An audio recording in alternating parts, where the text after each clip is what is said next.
Syederulun persidangan perkara perintangan penyidikan terkait kasus kematian Brigadir C yang menyeret nama Arifur Rahman Arifin sebagai terdakwa ditunda Majelis Hakim Pengadilan Negeri Jakarta Selatan. Diketahui pelaksanaan sidang akan kembali dibuka pada tahun depan, tepatnya 5 Januari 2023. Alasan tersebut dikarenakan pada pekan depan adanya cuti bersama Natal dan Tahun Baru. Sidang pada awal tahun depan disebut Afrizal masih berkutat pada agenda pemeriksaan saksi. Sebagai informasi, pada persidangan hari ini, seorang ahli digital forensik dari Direktorat Tindak Pidana Siber Barreskrim Polri dihadirkan oleh tim JPU sebagai saksi atas terdakwa Arifur Rahman Arifin pada persidangan hari ini.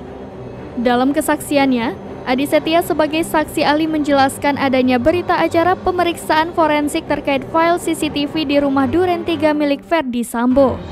Beberapa dokumen pun disebut Adi menjadi dasar dari pembuatan berita acara pemeriksaan forensik tersebut.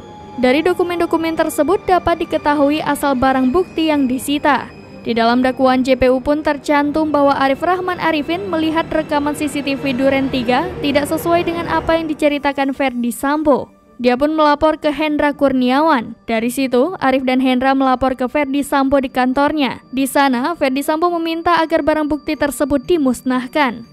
Arif meminta Baikuni untuk memusnahkan barang bukti tersebut. Namun, Baikuni meminta waktu untuk membackup file pribadi sebelum memformat laptopnya sebelum menghancurkan guna menutupi jejak kejahatan obstruction of justice.